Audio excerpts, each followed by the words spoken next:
making sure that those turning five meetings are occurring, right? So that parents are given those placement notifications in terms of where they're going. Sometimes they don't even attend the placement meetings. It's the school, you find out the day of. Today, I found out the day of, we had an observation we didn't know that we were having in terms of returning five.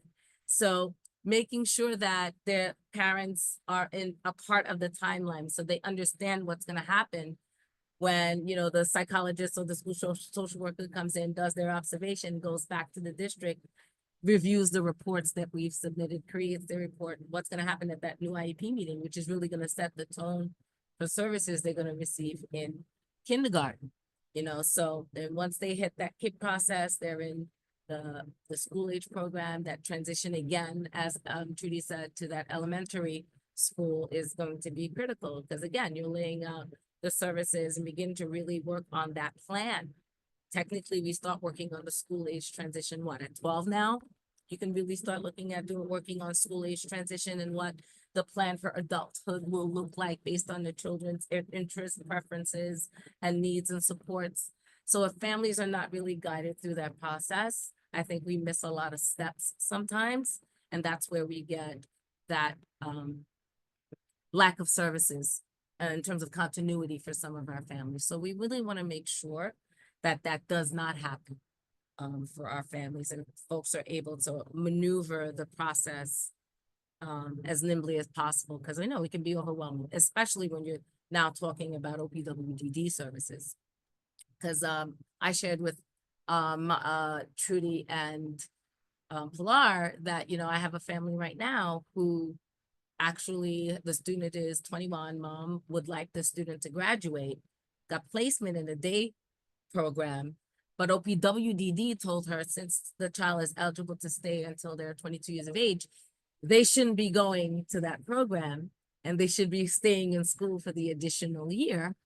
And mom is really like, well, what do I do? And yesterday we kind of brainstormed. So I thank you very much in terms of getting mom to write a letter saying, no, I do not want my child to stay in school. I want them to graduate, and I want them to participate in that program, because it's going to be beneficial to them, right? And now they're in a placement and they won't have to wait in terms of services. So I think there's a lot of, I don't want to say misinformation, but folks are not informed in terms of what the regs are, what parents are able to advocate for themselves, and what's available out there. And so really trying to structure the supports that we're providing at these meetings is going to be really crucial. And I think it's really going to be time-based, right? When things like this we know are happening, that's when we're really going to kind of structure our meetings to support parents throughout the process, especially if they've got questions or they need to know who to go to in order to kind of really secure those services. So we talked about transitioning in throughout EI, through KIP, through elementary, high school. I think we really want to talk about what's happening now. You're in school, because we really want to wait in terms of pre-employment, our pre-employment discussion, when Jahida and Jillian are here to kind of support that discussion, because they are really knee deep in supporting folks in those programs. So we really wanted to focus on the educational component and that aspect before we really discuss employment. Yeah, So and I think our questions? previous meeting, we gave a presentation, Trudy gave a presentation on transition out of high school. So kind Yes, of like going a little bit backwards, but just because we want to make sure that the conversation about employment is focused and has the right people in the conversation. absolutely. So I don't, I see we have a care manager. Welcome. Welcome, welcome. But really, we wanted to give folks an opportunity to ask questions about the processes and where they might be seeing folks are kind of struggling, so that we can kind of provide guidance and some support. I have a question also though. I see a lot of people that feel or are being told like it's too early to apply for OPWDD Medicaid waiver eligibility at because they're receiving school services, right? So, and this is something that I think schools might not be well versed in, or or also just what OPWDD might be telling people, because there's not a ton of child-based services that they can receive, besides like respite, um, and then maybe like some clinical or something else. What do we tell those people who want to start so that their child's not like, but they're basically kind of getting a lot of pushback to apply for eligibility even because they're getting the services from school. Like that's something I hear a lot. Like, oh, my school are like, oh, he's too young for OPW or and I'm just kind of like, okay, I mean, he's young for most of the services, but once you have the eligibility, you have it. And you don't really like lose it unless maybe are not using the services, and then that's like more than Medicaid, but you don't lose eligibility once it's on document that you have the eligibility. So I don't know, what is something that works? And I think also like care management might also have that question, right? Because then they have to get CCO, and that's probably the one service that the person is getting is like CCO and maybe respite. Yeah, going back to the elementary, right? When it comes to a child who's 6 years old and is turning 7, that's the year when the parents have to apply for re-eligibility, redetermination. That's when a new psychological evaluation, a new psychosocial and medical, and then the care manager sends all that paperwork to OPWDD to be deemed, eligible all over again. But then the parents have to, the care managers and also the schools. We shouldn't be put it all into the care managers. The schools should also be aware of the process of what the care managers have to complete. So then it's not just only the care manager; it's a team, right? So the school should be knowledgeable on the process as well. The social worker should be knowledgeable in the process as well. So then have to inform the parent, and maintain the eligibility when they receive it. And then when they turn 15, that's another transition. That's when new evaluations comes in again, and it's per OPWDD. And then 18, that for sure you have to have another evaluation again because you may be seeking new service, right? So throughout the school age, meaning kindergarten through high school, they have to have a process of doing reevaluations, especially when you're in school, turning 15, because that's the age legally by state ed. It's a transition age where it's stated on the IEP whether you're going to high school and then what type of high school are you going, what type of route or diploma track you're going. Are you a diploma track? Are you a non-diploma track? If you're a non-diploma track, what is your outcome? Adult day. If you're a diploma track, are you going to college? A lot of these parents don't know, right? Or not informed of this information about what route their child is. So in school, you can still receive services as long as the parents are informed about maintaining Right. eligibility. Yeah. I mean, I know that, but I think I hear a lot of people being told the opposite. And I guess that's something we as a team can also work on. Informing parents like DD services are not only just, day program and employment. There's other things like, recreation, respite. There's all these other things that people can participate in. There's even parent support services, family reimbursement, like all these other things that they could use while their child is school age. And I think unfortunately some schools, whether like in middle school age, or like elementary, are like kind of being like, oh, you got time, just don't, no need to do that. And then they kind of are stuck when they get to the high school age and everything seems extremely pressuring, like overwhelming. Rochelle has her hand up.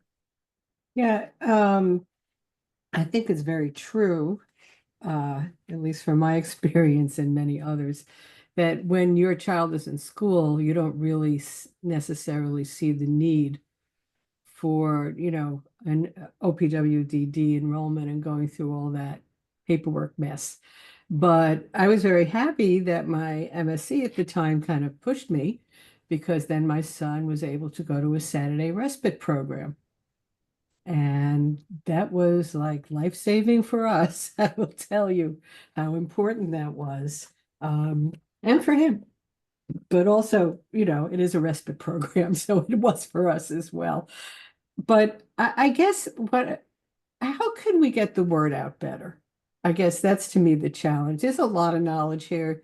People know a lot of stuff, and the reality is most parents don't even know that what they don't know, No. you know. I So, I find personally that I'm really struggling with what's going on with schools and transition teams at schools. Because obviously you guys know transition is my thing. I work with high school people coming out of high school into adult services, day have and employment. And I think the teacher's lack of knowledge and information is sometimes very startling. Um, and it's not necessarily just about like knowing of programs, right? It's more like knowing of the process, knowing of what documents are needed, like knowing how the front door works, knowing like all these other things that I'm like sometimes like how do you guys not know this? And I know that other schools, like that's the other thing. I don't think there's like a uniform thing that happens at schools. Some schools it's like a transition coordinator who knows everything. Some schools, it's like a social worker who knows everything or a parent family coordinator. And there's not like a one uniform situation. And then they have these teachers, often doing double work, right? So they're teaching the class, but then also have to worry about all of their students transitioning. Um, and then I also find sometimes schools are like having the teachers go take their kids to get these evaluations done, and make the appointments and get them scheduled. And that's it's not really their job, unfortunately, but but it kind of is, right? Like telling the parents and families that they need the evaluations done is their job, but taking the child to an appointment for the evaluations is not their job. And so, like, I think there's also like a lot of disconnect between what the teachers are supposed to do, what care management does, and a lot of the schools have like shocking lack of information. I so I would say I given that- agree. I would say that because the focus, I'm a former teacher myself. Our focus in terms of transition is just it's preparation. It's not understanding what the actual process is for the families, right? Our feeling is that's why we have a transition coordinator and a social worker and a school psychologist who's supposed to be part of our team that guides us in terms of how do we support the family, right? We really look at this as a team approach that kind of guides us in terms of how we support the family to get to that end goal, right? That's the way that from the teacher's perspective, that's how we've always seen it. And I will say that I think that there's a lack of brain trust right now at the DOE in terms of transition coordinators themselves. They've had a lot of turnover in terms of folks who understand and know the process. So that has made it more difficult. And even Yeah. in, nonprofits like us, we've been doing this for a long time. We've had shifts in our population of support services in terms of transition coordinators. So you've got a lot of new people who don't really understand and know the process themselves. And it's almost like the blind leading the blind. So I almost feel Yeah. like, and the DOE should be leading this, which is always my feeling, right? They're supposed to be the transition specialists. in Right. So I feel like it providing becomes us the my job support. to I have a educate suggestion. teachers. Like I go to schools No? and like I'm talking to teachers mostly. The presentation is for the teachers to explain to them Yes, the process. yes, yes, Go yes. ahead, Rochelle, your suggestion. My suggestion is that since, I think we're all aware of the level of dysfunction at the DOE and Mhm. elsewhere. The question is, what can we as the Brooklyn DD Council do? Now, our upcoming Family Resource Fair is just that. And we get Mhm. parents of younger children, of school-age children and younger, coming to find out what's what. We get parents who child has just been diagnosed with a Yeah. developmental disability.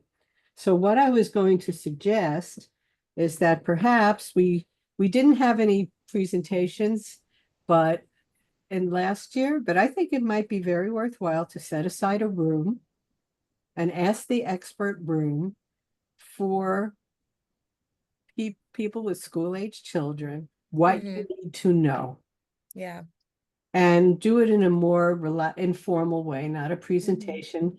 Find out what their questions are, let them know what, what they can do, and maybe prepare some simple handouts on OPW eligibility, on, Yeah. know, and for the older children, you know, what to expect. I think that would be a great service. I And think if that makes a someone lot of could get a sense. room, That's a great Brian. idea. No We problem can- for a presentation if you want to volunteer. Yeah, we can do, me, Trudy, We and I can- can be the ask about can go transition back and- table. Give me a microphone. Yeah. We can do it, Brian. I'm We can do it. actually not suggesting I'm deliberately not suggesting a presentation. Well, I- no, like we can be the ask about transition table. Yeah, I I don't think think It it's that- that can be a actually- I was just- Q&A. I was just gonna say, it should be a table, like, and Yeah. what we can have, because we had a few smaller, more quiet rooms, Yeah. and we can do almost like an Ask the Expert room. Yes. Yeah. And even if not everyone in that room is for that purpose, but I think I almost feel like that should be the same room where we stick OPW. Like, have them come Yeah. get They're the information from you experts. and then pass them over there and say, And "Hey, Yeah, then now, they're how do the I make this happen?" experts. Absolutely. I That's know the they don't like transition. being out of the main floor and the main flow, but I No. feel like that would make so much sense if we have like, hey, I'm a parent of a preschool, I'm a parent of a middle school, I'm a parent of a high school. We have 3 tables based on different age groups. And then we also have OPW saying what you can and can't do or how you go about getting the support you need. Yeah. They can have a little table in that room and they can have their main Yeah, table. because I mean, they came with like 17 staff last year. So Right, they send an army, so you know, they can divide up. We can give them more than one spot. Because, you know, we may, as we talk about this more, you know, have another Ask the Expert room that we wanted. Yes. But Yeah, I I think think that's this a really good one, idea. this We one can is have like an critical employment right now. expert. We can have a transition expert, like based on our committees, you know, Right. like, and then we could take turns, like, you know, so You that we're know, all. there's housing, there's employment, there's So, all like, of I think them. we could have experts based on like our committees. Yeah, but not big presentations. Yeah. No, I no. Let agree with that. families come in and ask their questions. Yeah, I think that's better. Yeah. I like that. I like that I idea a think lot. Even I for like it. programs, like I'm thinking, you know, do people know what they can do? What they can do right now with the onset of Atlas and what that means for education programs and how that's Yeah. affecting services, I how don't that's even know affecting what that is. transportation. IEP, how do you get your prior written notice when, you know, you can't even get your IEP and the document is stuck in Atlas and the administrator can't get it? Oh, it's a system, okay. There's a lot of different layers going on right now, which is really impacting and impeding services down the line. And parents are getting frustrated with program, but where we're stuck is where we can't move because the DOE is not able to move because they're not really aware of their own system right now and how it's supposed to I operate. guarantee you, if you do this, I shouldn't guarantee, but Ah. I believe if we do this, that we can get more parents coming to this group. And people will say, finally, a place I can ask questions. Yeah. I think that really has to be our role is, you know, find out what what they don't know how to ask and let them know, but also what the people already have questions. No, I think that's a good idea. I have like a handout about like, for example, a few things that I use like for HRC purposes, but I have this handout that I give to people about like what is Access VR, because people are like, oh, but I want supportive employment, and I'm like, okay, great, did you open with Access VR? And they're like, huh? And then I give them this sheet, like, okay, so Are you they gotta do having this a first. table, Brian, Access VR? no, they haven't responded. They weren't there last year either. Oh, well. We have to do everybody's job for them because they're not Yeah. doing it, but So let's. basically, I made a handout explaining to people what Access VR is and a link to their page so people can just go and apply it straight to Access. So stuff like that would be good to just have on the table. I have like this other handout I use for like how to pick a Dayhab style. Like, do you need transportation? Do you need, Excellent, excellent, excellent. so I use that. I use it for like our programs, Mhm. but I could, you know, just give you the information and take out like, so I like think if you that's need great Plus, because people get so need confused. hub Everyone today gets programming. approved for Without Walls, right? Yep. Right. And they don't know the changed- difference. Yep. They don't, and they changed how people get approved. OPW changed how people get approved as well. They'll read the paperwork and then they'll say, no, this person is without walls, not with walls. However, really, it's depending on the agency. I can't vouch for what other people do at their agency, but like, there's really not a difference. If someone is approved for like with walls or facility based or site based or whatever the word is, they're still outside. Maybe just outside for a less portion of the day, but like they're not sitting around all day either. We're not Yeah, allowed but to do there is a that. big difference Well, on the that's agency not end. necessarily true. Right, I don't know. Right, so I guess You're that's what I'm not saying. I sure. can only speak for our programs, Yeah. but unless the person wants to sit inside, right, all day, or there's like a physical or a medical thing, yeah, of course there's staff on site and they're there, but like it's not really an option anymore. Like we're kind of like everyone goes out. Like Yeah. even if it's just a couple blocks and you come back, you're still going outside. It's not really like a choice. And I think that's became like from the mandates that we've been receiving from OP, like the community inclusion mandates and all those things. But I know Yeah. obviously some programs don't Yeah, have don't the assume it's bandwidth. universal. Yeah. No, I know they don't have the bandwidth, but I think like people really freak out when they hear this with walls thing. Mm-hmm. And I think that's a language we need to change and explain to people what it actually means. Like they hear like walls and they're like they think it's like jail cell walls, you know, Yeah. like and I'm just like, wait, hold on. Wait. It just means a building. It doesn't mean like they're locked in a room, you know, for 4 hours a day. So I think that's also something that, you know, parents have a really hard time with. Because if you think about it, school is with walls. Hello, Like they're in school all day. Like they're in it's a But I think classroom. I think the other yeah, they're side in of a this is classroom. We too, don't have classrooms. Mhm. I think the other side too is giving parents the understanding and the ability, the confidence to go back to their care managers to work together to appeal and try to, Yeah. like, if they do need width walls, that Yeah. you're not just set in stone and stuck with a decision you got at the front door. You can go back and give your reasoning, and there's times where OPW will change it and adjust it Mhm. because there's plenty of programs or agencies out there that don't have the option for both, and they offer good Yeah. services. And as much as we try to be out every day, there's things we do that are very similar. Like you said, there's a lot of crossover. Yeah. But like in my regard, we can't enroll someone if their paperwork says without walls for many of our programs. Like Yeah. there's Yeah. capacity issues, there's all the overregulation, and Yeah. parents don't understand that part of it, and they shouldn't have to understand or deal with that part of No. it. But they But I should think that's also understand the the fact messed that up they part of can it. challenge the system and Yeah. say, no, I want this to say this for this reason. These are my Yeah. child's needs, and this program can best serve my child. I also think it's messed up that they kind of limit the agencies with things like that. Like, oh, if it's a site and you have this many people there, you know, like you're paid differently and this is the rate. And at the end of the day, you're still supporting a person, but they have broken it down to the point where like capacity and you know, how many physical bodies are in the A space. person is a square footage. Right, exactly. Is a big difference. And like I think that's also really unfair because then we have to explain to the parents like something silly like that. Like that's kind of what happened to us as well.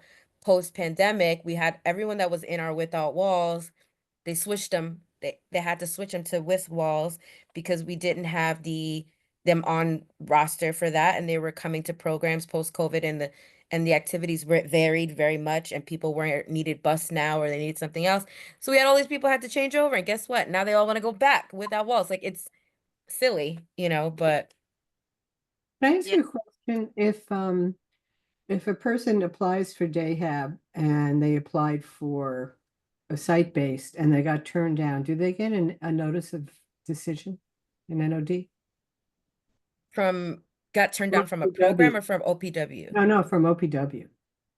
I've never Oh, really heard yes. anyone that gets denied for Yeah, site-based program. no, they do. I have a student in our building that graduated and mom applied for site-based with walls. And I know this student particularly needs with walls because that student requires supervision in building, in the community, at home, no safety awareness whatsoever.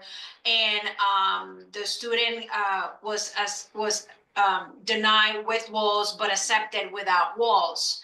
So the mom spoke to the care manager, and the care manager had to redo the justification because when you do a SART service authorization request, you have to have a very clear justification as to why that individual requires a site-based program, and it also that justification has to be on the life plan. Yeah. To be very detailed, otherwise. Yeah, And it was I not get- So I easy. find that they're Rochelle, I don't approving. know. I think what I'm you're asking asking, a particular. I don't know if the parent gets that notification or it goes to the care Care manager. manager. I It think should it go goes to to the both. care manager. No, It I goes to agree. both. Yeah. Oh, it does go to both, you're saying? Goes to both, because I Okay. had gotten Both. I think what they're doing whether right it's now, positive or honestly, negative, the NOD goes to yeah, both. to answer your question, Rochelle, what I've been seeing is a lot more people getting approved for without walls and them wanting with Yeah. walls and then that going back. I've never seen someone that was denied for a with walls because and they need it like and that was what they were asking for. I've never seen that. I've seen it maybe the other way around. Like they wanted without walls and OPWDD said no with walls. Or they got approved for without walls, but they want with walls and they had to go back and ask for extra justification. But I've I never mean, seen anyone denied for day hab in general. No, usually you don't get denied for Dayhab. That's, Yeah. No, who they knows should what will over happen there. in the future. Unless there's like a severe, I would say, challenging or physical thing. But even people who have like medical needs and or like have like a feeding or a trachea, they get approved for day-hab. So I can't see them denying someone for site-based day-hab. The problem is finding a program that can support that. I can support Right. them. Yeah. But I've not seen anyone ever denied for day-hab. Okay, I guess that would be the level that would then, Yeah, I think it about would the have to be, NOD, because yeah. it usually, they're now starting to include fair hearing rights Mm-hmm. on NODs. Yeah. And I guess they probably wouldn't reach the level of between with site-based and without walls. It would if you just got denied the From program. one versus the other. Yeah, I think you can Yeah. read, you can go back and have the care manager adjust the justification for whatever. I've had a lot of parents who the person got approved for without walls and they were adamant that they did not want that. And so they wanted their child to be in a facility most of the day, did not want them. And so they had to go kind of back and forth with OPW because the Mhm. life plan says I'm independent, I can do this, I can do that, and I used to work. And then they're like, okay, without walls. And the family is like, no, I don't want that. I want them site-based, so I think it really depends, but no, unless the person has like maybe dual diagnosis, Uh-huh. that would be maybe the way I would see them not being approved for something, because then they might be saying you need to go to, DOHMH for placement, not OP.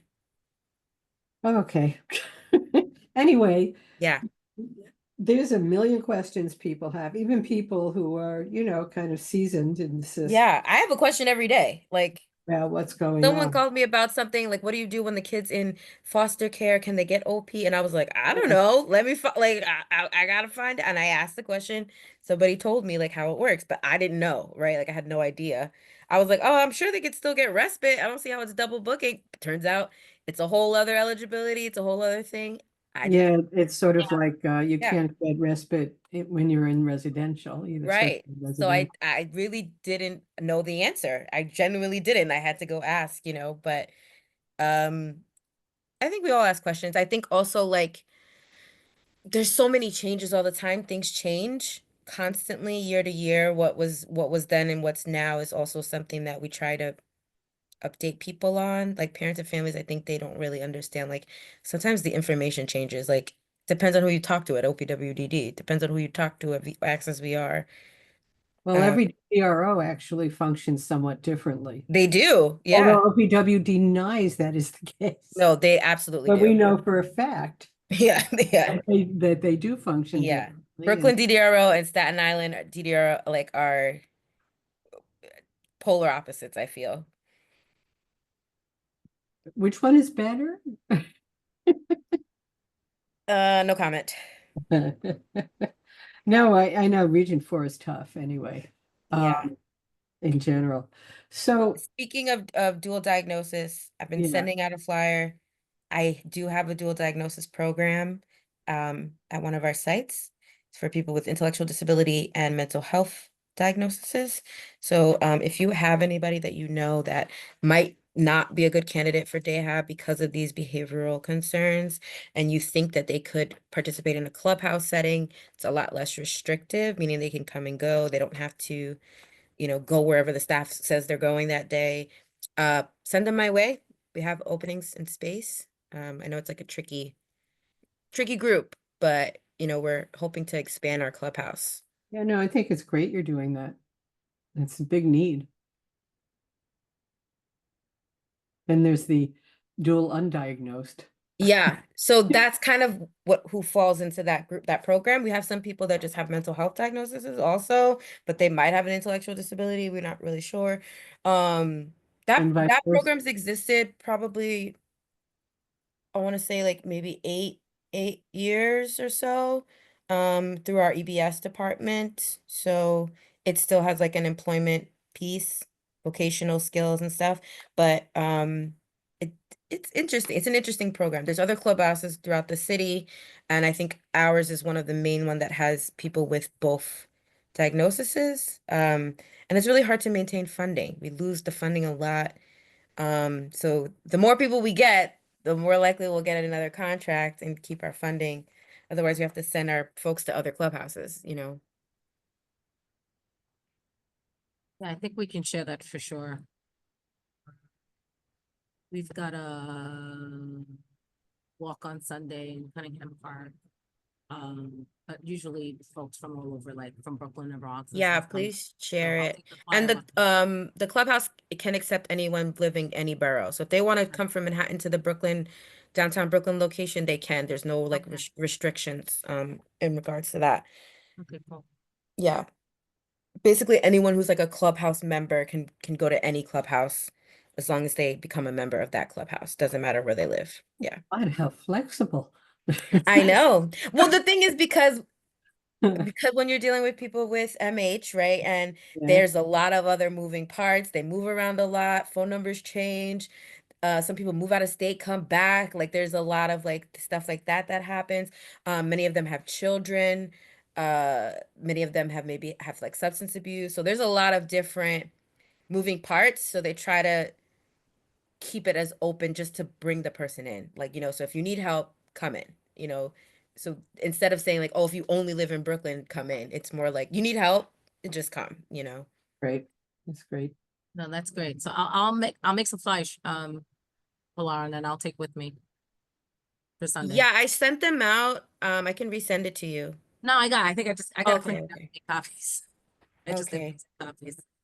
I don't wanna just. I don't know if anyone had any questions. I would like to respect folks' time since we all have mostly just professionals on this call. Did anyone have questions about transition stuff or employment? Mm. Anything? Not tonight. Not Not tonight. tonight. Yeah, And I think all the Alright. professionals on this call are signed up for the fair, so that's good.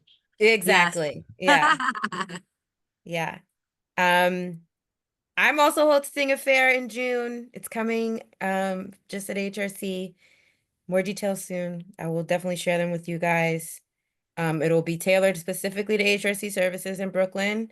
But we're gonna have the public library. Carrie's agreed to send a group. I'm gonna have NYU dentistry and Oh, that's possibly mental good. health community there. And I'm trying to get a few other like Brooklyn free things. So it's gonna be a pretty big thing. June 4th is the date. I'm just getting a little bit more details finalized before I start sharing. But you know, when I do, please share the word. It's open to anyone in Brooklyn looking for services. We're all doing so many fairs, we're tripping over each other. I know. There's a lot going on right now.